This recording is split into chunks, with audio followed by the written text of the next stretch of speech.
영존하시고 영원에 계시며 또한 우리의 먼지와 같은 하루의 삶 속에도 임재하시고 또 오늘도 우리의 머리카락 같은 모든 일까지라도 다 살아 동행하시는 아버지의 보호하심과 인도하심 가운데 있게 하심을 감사를 드립니다.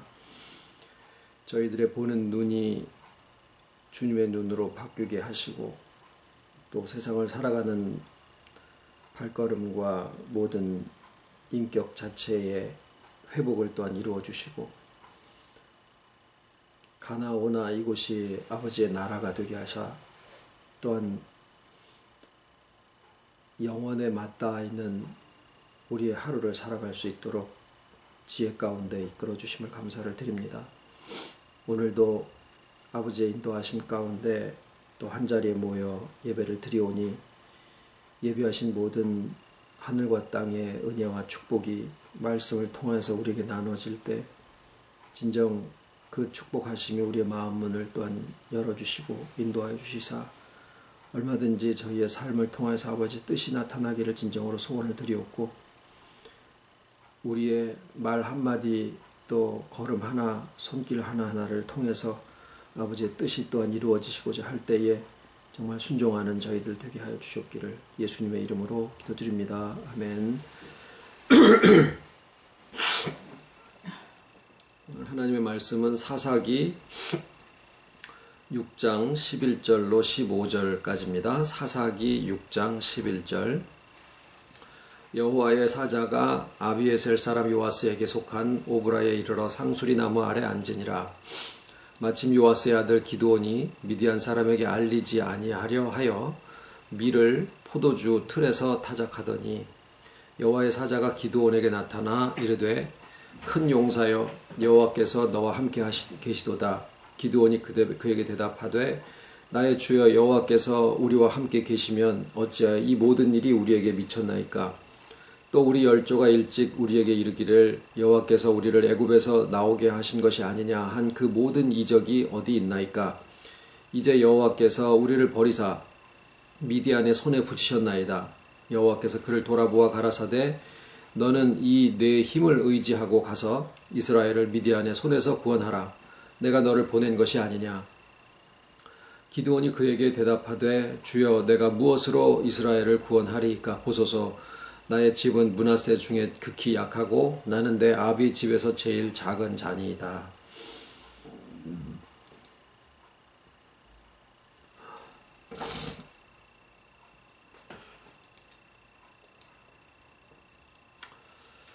성경에 여러 선진들이 등장하는데 어떤 사람도 예수님 외에 어떤 사람도 온전하게 장점만을 가진 채로 기록이 되어 있는 사람은 없습니다. 왜냐하면 하나님께서 그 선진들의 모든 상황들을 통해서 우리에게 직접 하시는 말씀을 우리가 들어야지 되는 것이 성경을 기록하신 목적이고 이유거든요. 그래서 우리가 어떤 선진에게서 어떤 장점을 배우고 또 어떤 사람에게서는 어떤 단점을 우리가 경계해야 된다라는 식으로 성경을 보는 것이 일반적이지만 그것이 성경을 바로 바라보는 관점은 아닙니다. 하나님과 나 사이에 실상은 예수님 외에 어떤 사람도 아무리 진짜 훌륭한 선진이고 또 목사님들이고 간에 하나님과 나 사이에 예수님 외에 다른 이가 끼어서 가는 길들이 아니기 때문에 그렇습니다. 그래서 우리가 말씀을 통해서 보면서 이 시간에 우리에게 오늘 하나님이 직접 말씀을 하시는데 그 말씀이 선진들의 기록들을 통해서 우리들에게 나타나지고 있는 그 관점으로 바라보시는 게 좋습니다. 그래서 오늘은 기드온의 기록을 통해서 하나님께서 오늘날 우리에게 말씀하시는 바가 무엇인지 하는 것을 좀 생각을 해보려고 합니다. 먼저 기드온이라고 하는 분에 대한 간략한 내용을 좀 설명을 드리면, 그는 이렇게 잘난 사람이 아니었어요. 스스로 생각해 볼 때도 그렇고, 또 다른 사람들이 보기에도 이 기드온이라는 사람이 그렇게 뛰어난 사람으로 보여지지를 않았었던가 봐요. 하여튼 당시에는 미디안이라는 나라가 이스라엘을 괴롭히고, 또 수확대가 되면은 그냥 올라와 가지고 그걸 다 수탈해 가고 그랬었거든요. 그래서 이 기드온이 이제 수확물을 생기는 거를 다 뺏기고 싶지도 않고, 그래서 그 밀을 포도주 틀에서 타작을 하고 있었어요. 그것이 이 기드온에 대한 하나님의 여호와의 사자가 나타나시기 전에 이 기드온에 대한 유일한 표현이에요. 그래서 우리가 그 부분을 좀 주목해서 볼 필요가 있습니다. 밀을 포도주 틀에서 타작을 하고 있었다가 여호와의 사자를 만났다. 요 내용이 기드온에 대한 하나의 그 설명입니다. 어떤 상태에 있었는가 하는 것을 묘사해주는 하나의 설명입니다. 근데 이제 하나님이 기드온한테 네가 가서 이스라엘을 구원을 해라 라고 하시니까, 아이고 내가 뭔 재주로 뭔 능력으로 그래 합니까? 그러면서 이제 우리가 잘 아시는 이제 두 번의 하나님에게 증표를 요구를 하죠. 물론 이제 제사를 이렇게 준비를 했더니 여호와의 사자가 이렇게 막 불로 태워가지고 하는 그런 어떤 기적 같은 그런 일들도 있고 그랬습니다만은 양털에만 비가 오고 이슬이 맺히고 다른 데는 다 없게 해주십시오. 그렇게 됐어요. 그 다음날 아침에. 그래서 그 다음에 이번에는 양털만 마르고 바깥에는 다 젖게 그렇게 해주십시오. 또 그 다음날 일어나 보니까 또 그렇게 됐어요. 그래서 이제 여러 가지 증거를 받고, 그 다음에 이제 사람들을 모으는데 숫자로 해서 하나님이 구원하셨다라는 소리를 듣게 하기를 원치 않는다. 그래서 두려운 사람도 다 돌아가라. 그 다음에 물을 마시는데 개처럼 핥는 사람이나 무릎을 꿇고 그냥 벌컥벌컥 마시는 사람 다 가라. 그리고 손으로 물을 움켜서 이렇게 마시는 사람들만 모아더니 300명이 됐죠. 그래서 그 300명을 데리고 전투를 하는데, 상대방 미디안이나 뭐 아말렉 이런 사람들은 바다의 모래수처럼 군사들이 많고 이쪽은 300명밖에 안 되는데, 그런데 이제 거기에 뭐라는 표현이 나오냐면은 기드온의 칼이다라는 표현이 나와요. 실제로 이 사람들에게 칼을 들려준 게 아니라 한 손에는 나팔을 들려주고 다른 한 손에는 빈 항아리와 그 속에다가 횃불을 숨겨가지고 있게 그렇게 했어요. 그러다가 그거를 깨뜨리고 나팔을 불면서 이제 막 소리를 지르고 그러니까 자기네들끼리 막 미디안 사람들끼리 그냥 서로 치고받고 칼로 찌르고 막 그래가지고 자기네들끼리 그냥 다 괴멸이 돼버리는 그런 상황이 됐고, 자, 이러한 내용이 그래서 큰 승리를 이루고 기드온의 손에 의해서 이제 이스라엘이 구원을 받게 되는 이제 그런 것이 이 사사기 6장에서부터 7장 이렇게 걸쳐서 나오게 됩니다.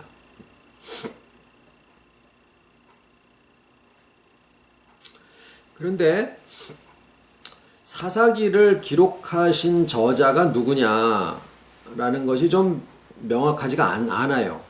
저자가 누구다라고 거기 사사기에 나와 있는 것도 아니고, 뭐 사무엘이다 그런 사람도 있고 그러지만 확실하지 않습니다. 근데 분명한 것은 이 기드온에 대한 기록을 할 때 그 안에 기록한 분의 의도가 분명히 있다라는 것을 우리가 볼 수 있어요. 그리고 어떤 분인지 몰라도 그분의 손을 통해서 하나님이 기록을 하게 하실 때 그 하나님의 의도와 그 다음에 이 기록하신 분의 의도가 같이 해서 그 안에 담겨져 있다라는 거죠.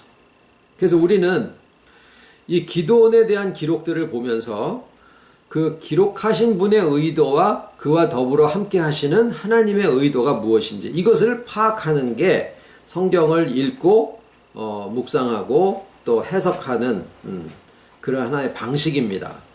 근데 여기서 이제 우리가 뭘 발견할 수 있느냐?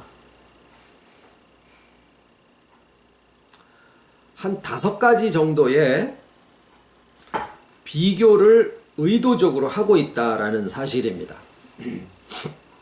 어떤 것들이냐면 우선은 포도주 틀에서 밀타작을 하고 있다라는 거예요. 그때 당시의 상황으로는 밀을 타작을 할 때는 바람에다가 이렇게 까불려서 하기 때문에 좀 넓은 들판에서 합니다. 근데 포도주 틀이라는 것은 먼지가 들어가면 안 돼요. 그래서 거의 이렇게 밀폐된 그런 공간에서 포도주 틀을 두고 거기다가 포도를 이렇게 밟아서 즙을 짜고 그러는 게 일반적인 풍습이었었어요.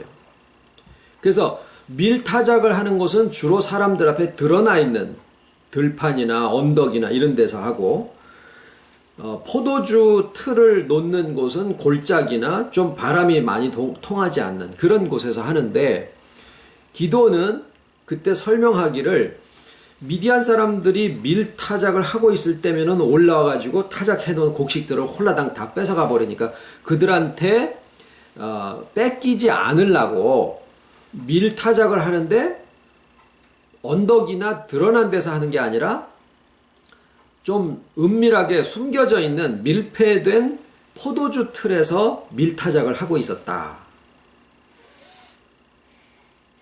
그거를 뭐라고 생각을 해야 될까요? 내 거 뺏기기 싫은 마음도 그 안에 보일 수도 있고요. 또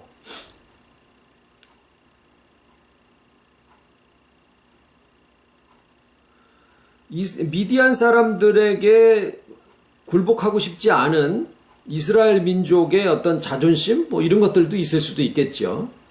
근데 그거보다는 자기가 농사진 거 뺏기기 싫은 마음이 아마 더 클 거예요. 그러니까 그런 식으로만 외형적인 모습으로만 보면은 그냥 누구나 할 수 있는 행위를 한 거예요. 근데 굳이 포도주 틀이 아니래도 밀타작을 꼭 숨어서 하려 그러면은 뭐 창고 안에 들어가서 하든지 아니면은 뭐 우리가 안에 들어가서 하든지 깜깜한 밤중에 하든지 뭐 여러 가지 방법이 있었을 텐데 밀타작이라고 하는 것과 포도주 틀이라고 하는 이 두 가지가 지금 의도적으로 비교되고 있다라는 거예요. 그래서 그러한 내용은 조금 있다가 이제 우리가 생각을 해보기로 하고요. 이제 그게 이제 우선은 밀타작을 하는데 그것을 드러난 공간에서 하지를 않고 밀폐된 포도주 틀에서 하고 있더라라는 그 두 가지의 밀타작과 밀타작과 포도주 틀이라고 하는 것에 대한 비교가 하나가 있고요. 그다음 이제 그런 식으로 아까 양털에만 이슬이 있게 하고 그 다음날 증거는 양털만 마르고 나머지는 다 비가 있게 하고 이슬이 있게 하고 이것도 하나의 증표로 삼는 것 중에서는 두 가지가 극단적으로 하나는 아주 작은 부분에 대한 것 하나는 큰 부분에 대한 이런 비교가 지금 되고 있지요. 그리고 기드온의 칼이다라고 하는 것이 실제로 칼을 주어지지는 않았어요. 그 두 번의 기록이 거기에 나오는데 첫 번째는 이제 300명을 데리고 미디안 진영 쪽을 가서 보니까 몰래 갔겠죠. 사람들끼리 두런두런 하는 얘기를 들은 거예요. 한 사람이 꿈을 꿨는데 자기 꿈 얘기를 자기 동무에게 하는데 보리떡 하나가 이스라엘에서부터 보리떡 한 덩어리가 굴러와가지고 미디안 장막에 있는 진영에 와서 그걸 갖다가 무너뜨리는데 이게 확 다 무너지더라. 그러니까 다른 친구가 이게 뭐요? 그러니까 그게 바로 기드온의 칼이다. 이거를 옆에서 이제 기드온이 그걸 들었어요. 이제 그것도 하나의 증표가 됐죠. 그랬는데 실제로 전쟁을 시작을 하는데 칼을 들어서 막 전쟁을 하고 뭐 육박전을 하고 이런 게 아니라 깜깜 밤중이 되기를 기다려서 나팔을 한 손에 들고 다른 손에는 빈 항아리를 들었는데 그 안에 횃불을 감추어 놓게 한 거예요. 그래서 외치라 그러니까 나팔을 불고 항아리를 깨뜨리고 그 안에 있는 횃불을 들어서 막 그 무슨 뭐 중국 사람 인해 전술을 하듯이 총과 칼로 한 게 아니라 나팔과 횃불을 들어서 막 소리를 지르고 하는데 그때 뭐라고 그랬냐면은 기드온의 칼이여 이렇게 외치라고 합니다. 그러니까 실제로 칼은 없는데 보리떡 하나로 시작한 것이 나팔은 뭐냐면 외치는 거죠. 드러나게 하는 거죠. 그 다음에 횃불도 뭐냐면은 숨겨가지고 있다가 항아리에 숨겨가지고 있다가 때가 되니까 항아리를 깨뜨리면서 그것을 빛으로 내보낸다 이런 의미가 있는 거예요. 그러니까 똑같은 기드온의 칼이라는 의미로 이야기를 하는데 시작은 꿈인 것처럼 또는 보리떡 한 덩어리인 것처럼 그렇게 시작이 되지만 그 다음에 숨겨져 있는 항아리 속에 있는 횃불과 그 다음에 외치지 않던 나팔이 때가 되니까 외쳐지게 만드는 그런 식으로 하면서 그것을 기드온의 칼이다라는 용어로 비교를 하게 기록을 하고 있어요. 의도가 있다라는 거죠.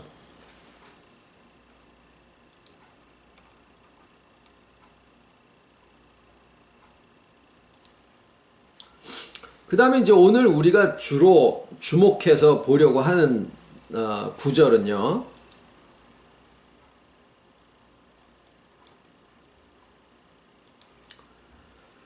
14절입니다.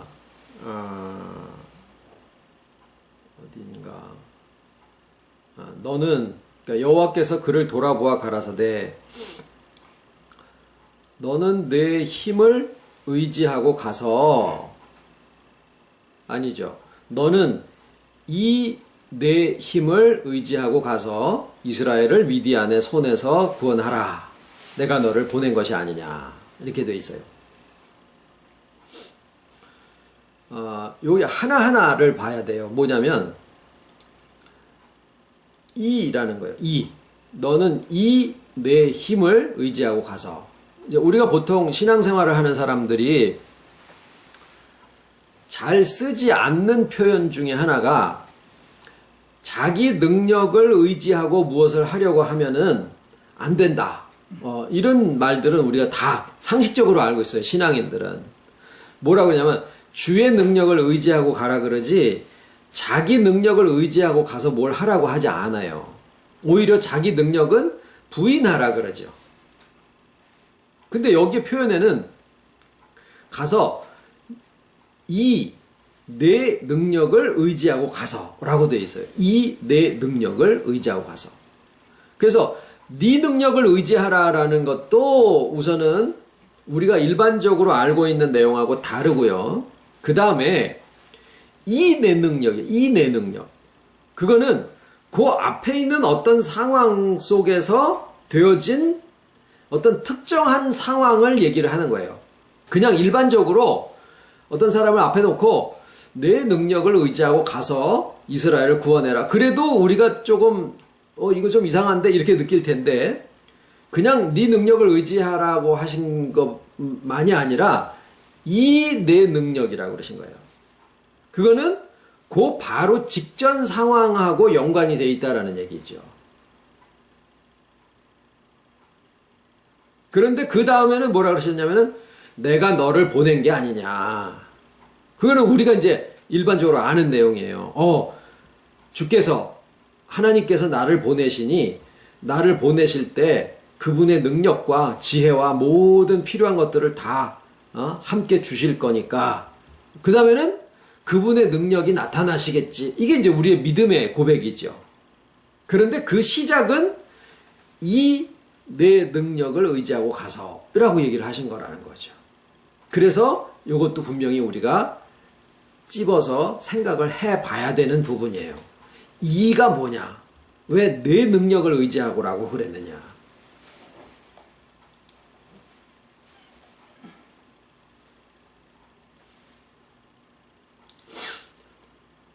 그 다음에 이제 마지막으로 300명의 군사로 실제로 전쟁한 것도 아니지만 300명이라는 아주 진짜 소수의 병사들하고, 근데 그 소수의 병사들이 칼솜씨가 뛰어나거나 무슨 언변이 좋거나 육박전을 잘하거나 이런 기준으로 뽑은 게 아니라 두려운 마음도 없고, 그 다음에 물을 마시는데 버럭버럭 막 개처럼 마시는 것도 아니고 움켜서 이렇게 마신다라는 거는 뭐라고 표현을 해야 될까요? 자기 관리라고 하기는 조금 그렇고, 뭔가 자기 마음이 이렇게 좀 여전히 전쟁을 앞두고 있는데도 정돈이 잘 돼 있다라는 거예요. 마음이 그냥 여전히 평온하다. 뭐 그런 의미로 우리가 받아들여질 수 있습니다. 그러니까 뭘 본 거냐면 그들의 태도로부터 그들의 마음 속을 뒤다본 거다라는 거죠. 그런데 실제로 그 300명이 싸움을 잘해서 이긴 게 아니라, 그래가지고 나팔을 불고 항아리를 깨면서 횃불을 막 비추고 기드온의 칼이여 막 이렇게 외치니까 그냥 미디안 군사들이 자기네들끼리 놀래가지고 서로 막 칼로 찔르고 그래가지고 자기네들끼리 다 망했다 그 말이죠. 하나님이 직접 전쟁을 수행하신 거예요. 그러니까 능력은 아주 작은 것을 기준으로 삼아서 선발이 됐는데, 기드온도 마찬가지고요. 이제 설명을 드리겠습니다만은 300명도 아주 능력이라고 할 수 있는 내용이 아니고 자기 마음에 대한 것만 보신 건데, 실제로 나타나는 능력은 하나님의 능력으로 전쟁을 수행하고 승리하게 하셨더라라는 거죠. 그러면 지금 한 5가지 정도의 이 비교되고 있는 내용을 쭉 설명을 드렸는데, 그 비교하는 그 내용이 앞전 것은 다 작은 것, 어떤 자기 개인에 관한 것, 자기 심령에 관한 것, 이런 것들이고, 그 다음에 뒤에 비교되고 있는 것들은 전부 다 큰 거, 막 역사적으로 나타나는 거, 이런 것들에 대한 결과예요. 이 2가지를 아주 극단적으로 여러 가지 다른 상황으로 이것을 막 계속 똑같이 비교를 하고 있는 거예요.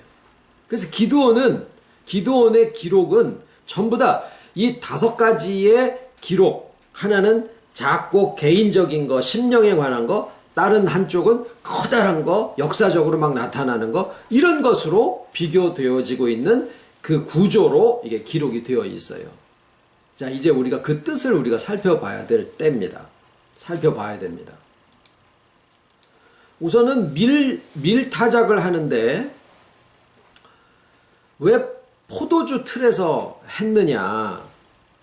그것은 그때 상황으로는 숨어서 몰래 타작하려고 그랬었다.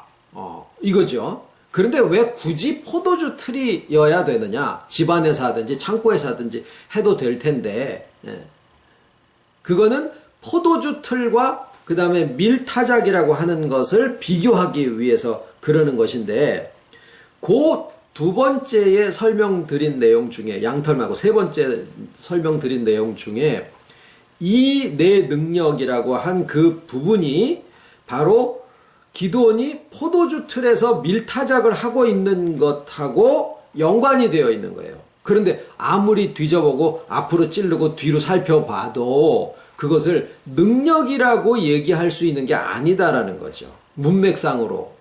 그때 당시에 역사적인 문화적인 배경으로 볼 때는 그게 능력은 아니에요. 자기가 자기 소산을 뺏기기 싫어가지고 몰래 숨어서 밀타작을 하고 있는데, 거기에 여호와의 사자가 만나서 네 능력을 의지하고 가라. 그럼 숨어서 밀타작 하는 게 무슨 능력이요? 말이 안 되죠. 그렇게 보면.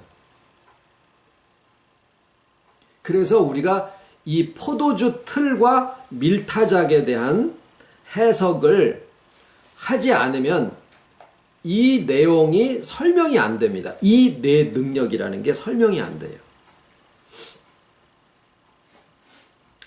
자, 여러분에게 이 해석을 바로 말씀드리기 전에 예수님이 십자가상에서 돌아가시기 직전에 모략을 탄 포도주는 안 드시고 상한 포도주, 신포도주는 마신 그 상황을 기억하시죠. 그것을 우리가 일반적으로 다 공감하는 해석이 뭐냐면 모략을 탄 포도주는 일종의 마취제예요. 너무 써서 통증을 잊어버리게 하는 거예요. 예수님이 그것은 안 드셨다라는 것은 우리를 위해서 가는 길에 어떠한 진정제나 마취제 같은 것 없이 모든 것을 다, 왜냐하면 예수님의 십자가와 죽음 자체가 인간의 모든 연약과 죽음까지라도 겪고 가시는 것이 예수님의 십자가의 길이시니까 어떤 세포 하나에 느껴지는 그 통증과 고통과 어려움도 내가 마다하지 아니하고 그것을 내가 다 짊어지고 겪고 가겠다라고 하는 하나의 표현이었었어요. 그래서 모략을 탄 포도주는 드시지 않으셨는데 신포도주는 드셨다고요. 그건 뭐예요? 이 포도주가 씌어졌다라는 것은 초가 됐다라는 건데 그거는 이미 상해버렸다라는 거거든요. 그러니까 그거는 예수님이 바로 상한 심령들을 받아주신다라고 하는, 오늘날 상한 심령들이 아주 차고 넘쳐요. 길에 아주 차고 넘치고 텔레비에 차고 넘쳐요. 근데 그 상한 심령들을 주님이 받아주신다라고 하는 하나의 십자가상에서의 마지막의 약속을 보여주신 거거든요. 자, 이 내용을 만약에 여러분들께서 즐겨 받으실진대는 신포도주가 상한 심령들을 가리키고 있다라고 하는 것을 즐겨 받으실진대는 포도주 틀이 뭐냐면 심령의 수확을 얘기한다라고 하는 해석에 대해서 크게 무리가 되지 않으시리라고 생각을 합니다. 즉 밀타작과 포도주 타작은, 포도주 즙 틀은 그때 당시에는 똑같은 수학의 일종인데 단지 하나는 바람에 까불려서 날려보내야 되는 거고 다른 포도주는 먼지나 이런 것들이 들어가지 않게 하기 위해서 바람이 잘 안 통하는 밀폐된 공간에서 하고 있었다라는 이런 문화적인 차이이지만 그것은 절대로 능력이라고 이야기할 수 있는 부분은 아니에요. 그런데 여호와께서 기드온에게 하신 말씀에 이 내 능력이라고 얘기를 하셨을 때 그 능력이 무엇을 얘기를 하느냐, 바로 밀타작이라는 것은 보이는 사람들의 숫자라든가 뭐 이런 어떤 그 바깥에 외부적으로 드러나 보이는 어떤 역사와 그런 부흥을 얘기를 한다고 하고, 포도주 틀에서 하는 포도주의 타작은 뭐냐면 포도주 즙 틀에서 포도주를 짜는 것은 심령의 변화를 얘기를 하는 거예요. 그런데 밀타작을 포도주 틀에서 했더라라는 거예요. 밀타작을. 그거는 뭐냐면 제가 이 기드온을 처음에 생각을 하고 말씀을 준비한 게 아니라 원래 오늘 제목은 소리반 공기반이었었어요. 주와 동행해 하나님의 뜻을 어떻게 이루어 드리는 것인가 하는 부분을 놓고 하다가 이게 바뀌었거든요. 그랬는데 기드온에게 있어서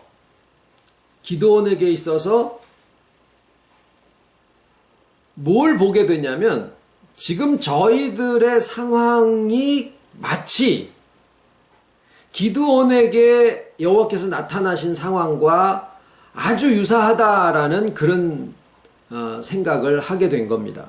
어떤 부분이냐면 지금 우리가 신경 쓰고 있는 부분은 교회로서의 부흥도 생각을 안 할 수가 없고 또 개인적인 심령의 회복 또 심령의 변화 이런 것들을 안 할 수가 없어요. 그런데 물론 우리들만이 아니라 그런데 겉으로 드러나 보이는 어떤 외형적인 조건이나 어떤 조직적인 면이나 어떤 부흥적인 면이나 이런 것들은 저희가 지금 아주 굉장히 막혀 있는 상황이에요. 마치 그런 것을 모을라 치면은 두 가정, 세 가정도 모여서 하나의 단체로서 역할을 할 수가 없도록 그렇게 조건이 그냥 막 돼버린 거예요.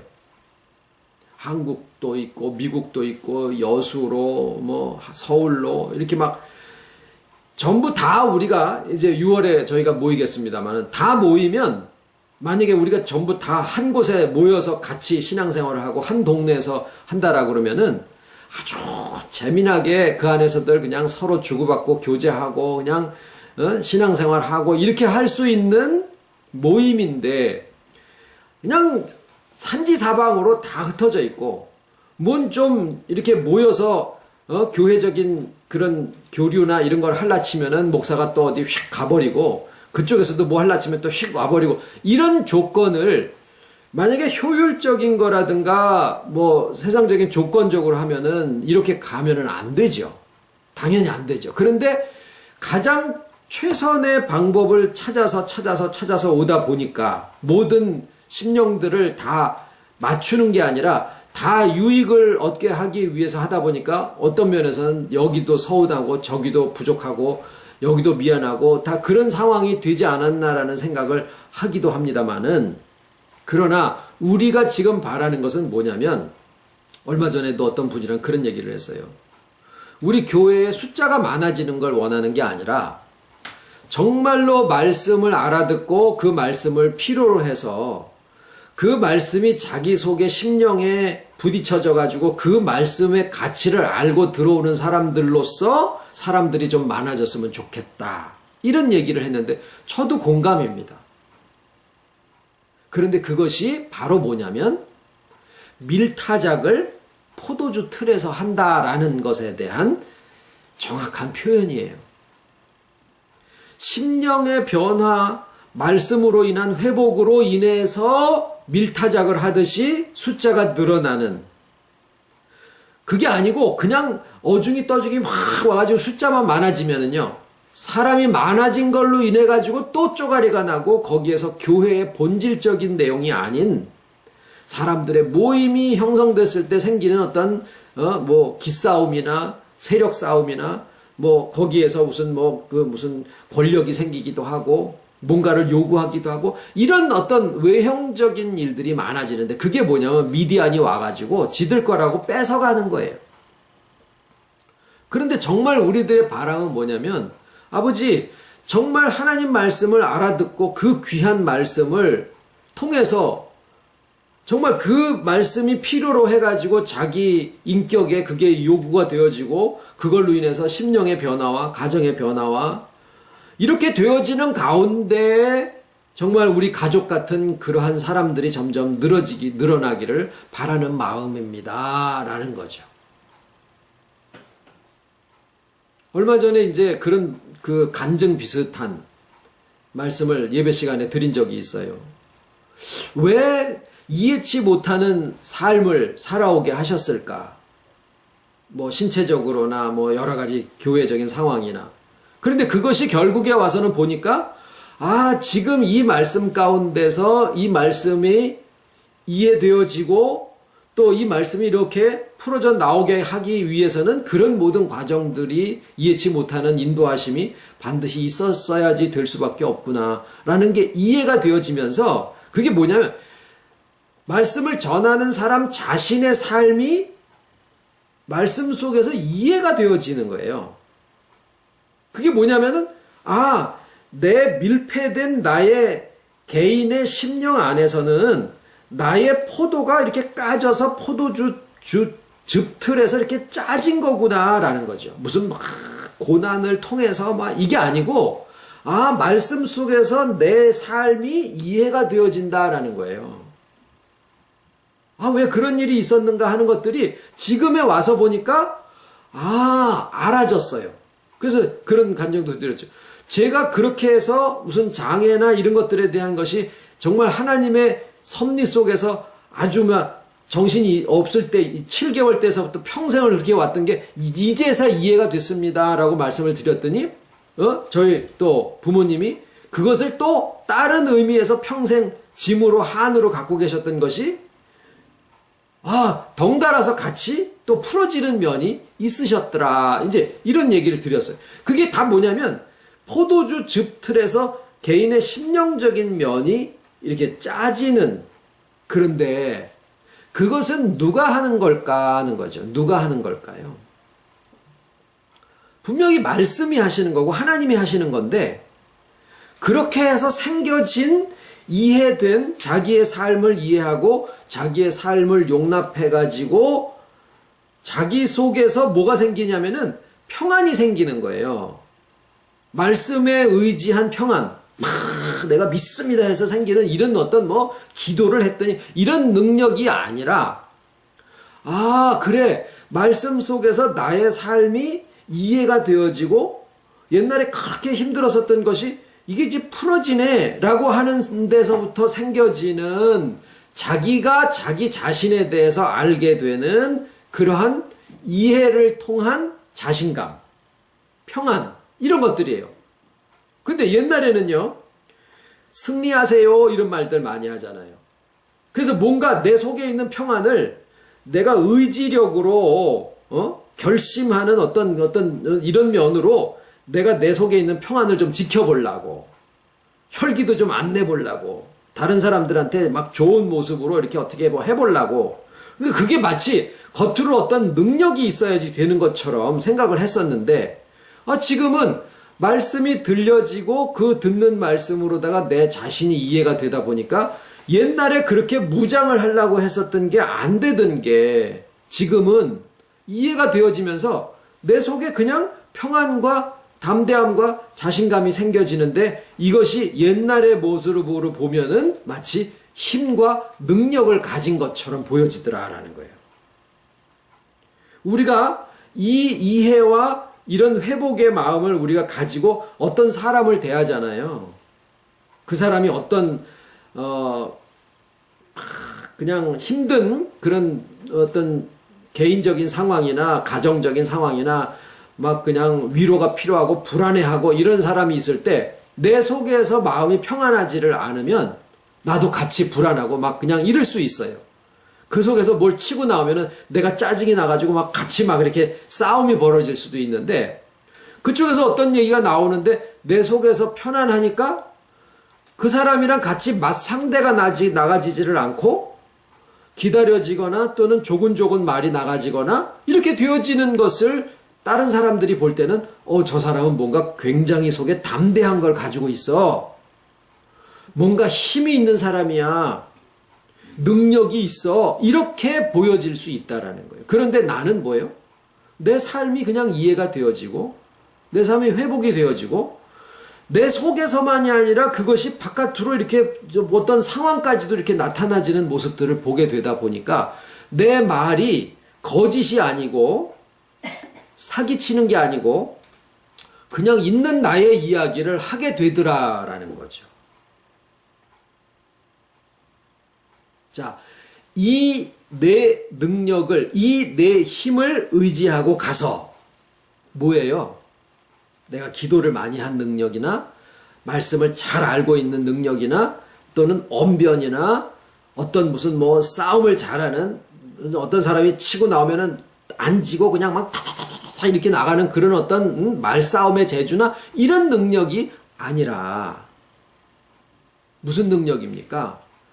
말씀이 내 안에 임하셔서 그것을 이해하게 되고 그럼으로써 내 자신을 이해하게 되고 하나님을 알고 그리스도께서 어떻게 우리에게 연합하셔서 어떻게 영혼의 구원을 이루어가는가라고 하는 것을 우리는 나누고 있을 뿐인데, 그 모든 말씀들이 다 옛날에는 역사적으로나 어떤 외형적으로나 이렇게 나랑 좀 거리가 있는 상태였었는데, 지금은 그게 너무나 가까워서 내 안에 있고 나의 영혼에 있고 나의 영의 생명 속에 붙어 있는 얘기로 내게 들려지더라라는 거예요. 주님이 들어가신 지옥이 바로 내 안에 영이 죽어 있었던 이 자리고, 그것이 2000년 전이 아니라 바로 지금 내 안에서 현실적으로 일어난 일이다라고 하는, 그게 내 말씀이 되어지더라라는 거죠. 그러다 보니까 내 삶과 신앙이 이게 서로 다른 게 아니라 같은 톱니바퀴 속에서 같이 맞물려서 동전의 양면처럼 같이 움직여지게 된다라고 하는 것을 점점 알아가다 보니까 내 삶이 흔들림이 없이 저벅저벅 걸어가는 거예요. 자신감 속에서 걸어가는 거예요. 그러니까 그것을 겉에서는 너 지 거 안 뺏기려고 뭐 이렇게 표현이 되어 있지만 내용적으로 이 내 힘을 의지하고 가서 이스라엘을 구원하라라고 하는 하나님의 말씀이 이 내 힘이라고 하는 것을 이 내용으로 안에서 들어가서 보면은 바로 무슨 능력이 우리 안에 와 있느냐. 말씀 속에서 나의 삶이 이해되어지고 하나님에 대한 인식을 우리가 멀리 계신 하나님이 아니라 나의 영혼의 구원 속에서 실질적으로 역사하신 그 하나님으로 우리가 알게 되다 보니까 눈높이 하나님에서부터 시작해서 괜찮아 하나님으로 나여도 괜찮아. 그런데 내가 나 혼자만이 아니라 소리반 공기반처럼 내가 나로 나만으로 된 내가 아니라 주 안에 있는 나로서 내가 나를 다시 알게 되더라라는 거죠. 눈에 보여지는 것으로만 나를 아는 게 아니라 내가 경험하고 온 것으로만이 아니라 말씀으로 비추어서 주 안에 있는 내 자신으로 보는 눈이 다시 열리게 되더라라는 거죠. 그런 데서부터 나오는 말씀과 내가 하나 된 데서부터 이해된 데서 나오는 그 힘을 하나님이 기드온한테 뭐라 하자면 이 내 힘을 의지하고 가서라고 말씀을 하신 거예요. 근데 결과는 어떻습니까? 우리가 가지고 있는 것은요. 나 한 끼 먹는 도시락밖에 안 되는 거예요. 뭐예요? 보리떡 한 덩어리밖에 안 되더라라는 거예요. 근데 그게 이름이 뭐라고 붙여지냐면 기드온의 칼이야. 내게 주어진 것은 그저 나 한 사람의 일생. 실상은요, 내 한 사람의 일생은요, 무슨 세상에 이런 일이 뭐 추적 60분 이런데 여러 가지 상황들이 많이 나오잖아요. 사랑과 전쟁. 그런데 우리 한 사람 한 사람의 개인적인 일도 그 PD가 우리를 만나지 못해서 그렇지 다 각자 나름대로의 구구절절한 사연들이 없는 사람이 다 없어요. 자기의 삶을 이해하고 사는 사람이 과연 얼마나 되겠느냐라는 거죠. 그런데 이 말씀은 우리가 생각하기에는 그저 나의 삶을 설명하고 이해하게 하시는 정도의 것밖에 지금 내게 느껴지지는 않아요. 딱 뭐예요? 보리떡 하나가 굴러 들어온 것밖에 안 되더라라는 거예요. 근데 그게 뭐죠? 기드온의 칼이야. 근데 이것이 조금 더 구체화되니까 한 손에 나팔, 한 손에는 항아리 속에 횃불을 감춰 놓은 거예요. 그 보리떡 하나가 굴러 들어와 가지고 내 장막이라고 하는 나의 삶을 넘어뜨린다라는 것은 그것을 이해하게 하고 그것을 용납하게 하고 내 삶이 설명이 안 되어졌었는데 근데 그 삶을 내가 받아들일 수 있게 되고 이해하고 용납할 수 있게 되다 보니까 어디서부터 하나님을 아는 지식이 새롭게 되는 데서부터 나를 아는 지식과 그리스도를 아는 모든 지식이 지식에까지 새롭게 함을 입혀주시는 그 세계 안에 오다 보니까 우리는 그저 말씀 가운데서 이해 안 되면 질문하고 또 말씀 듣다가 또 궁금증이 꼬리를 물고 나면 또 카톡을 해가지고 이거는 뭐예요? 그래서 또 질문을 해답을 받고 그러면서 지금까지 오다 보니까 말씀이 이해가 되어지면서 동시에 자기가 이해되어지더라라는 거예요. 근데 그게 뭐냐면 한 손에 나팔, 한 손에는 횃불이 질그릇 안에 감추어져 있는 거예요. 때가 되면 나팔을 불 때가 있습니다. 그리고 질그릇을 깨뜨리게 하실 때가 있어요. 그 때가 되면 나팔을 붑니다. 뭐라고? 기드온의 칼이여라고 나팔을 붑니다. 그리고 이 질그릇을 깨뜨려요.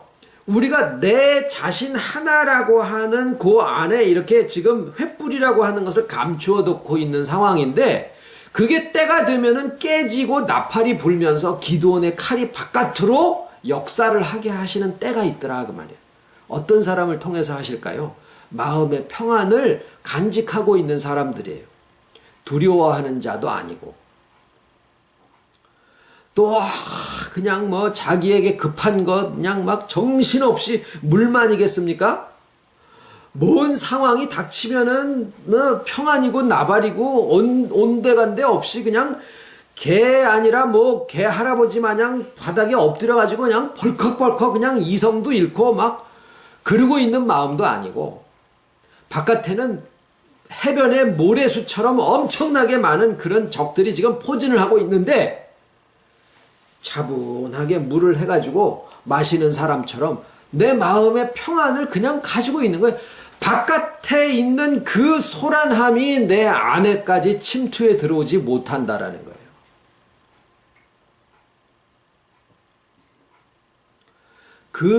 그게 때예요. 그게 때예요. 그때가 되면 내 속에 있는 주 안에 있는 이 평안함을 누가 앗아갈 자가 없는 거죠.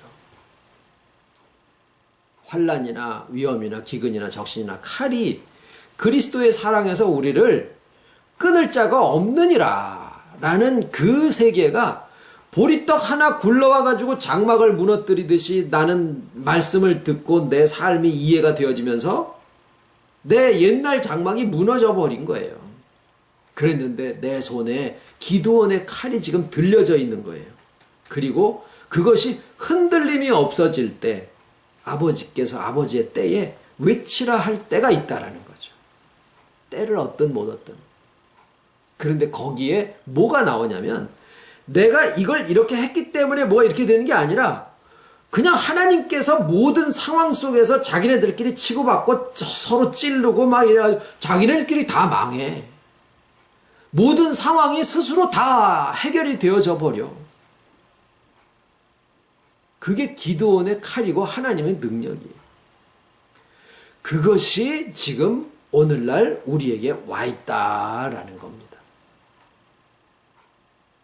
장막이 무너지고 계십니까? 보리떡이 굴러다니고 계십니까? 아니면은 나팔만 쥐고 있습니까?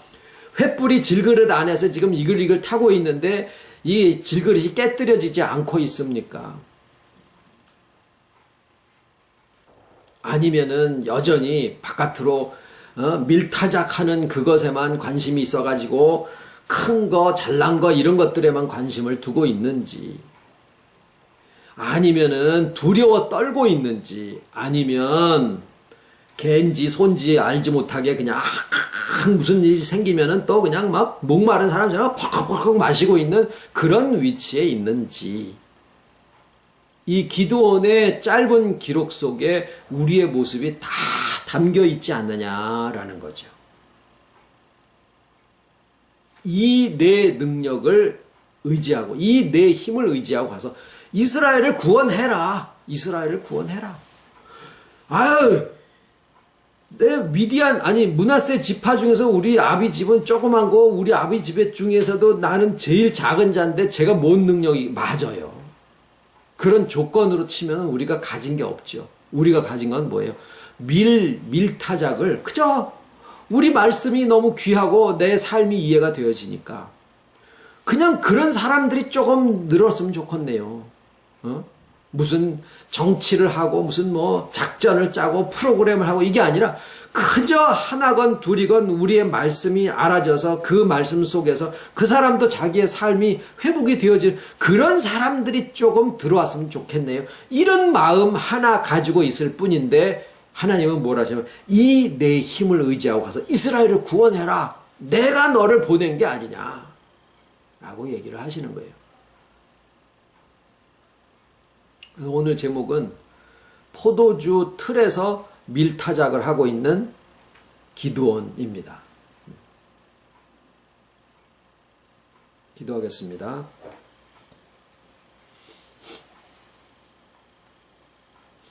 이미나 말씀을 통해서 아버지께서 오늘 우리에게 하시는 말씀을 담아 놓으셨다가 때를 따라서 저희들에게 이렇게 알려주심을 감사를 드립니다.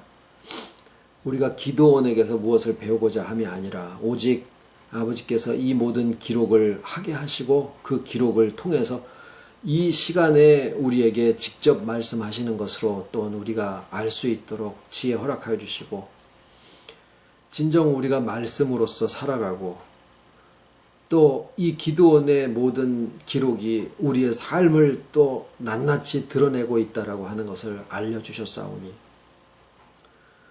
눈으로 보이지 않더라도 믿음의 눈으로 주께서 우리 안에 계시고 우리가 주 안에 말씀 안에 있다라고 하는 사실을 점점 더 분명하고 명확하게 알고 가게 해주셔서 아버지 감사드립니다. 지금 우리가 과연 어디에 있는지 말씀 속의 잣대로 우리 자신을 또 돌아볼 수 있게 하셨사오니 때가 되매 기도원의 칼을 얼마든지 나팔을 불고 질것을 깨뜨려 횃불의 빛을 드러낼 수 있는 모든 것을 갖춰주셨사오니 아버지의 능력이 친히 칼을 빼시고 전쟁을 수행하셔서 승리를 얻게 하실 것을 또한 믿고 감사를 드리와 저희들의 삶에 두신 아버지의 선하신 뜻이 얼마든지 나타나시기를 간절히 바라와 모든 말씀을 예수님의 이름으로 기도드립니다. 아멘.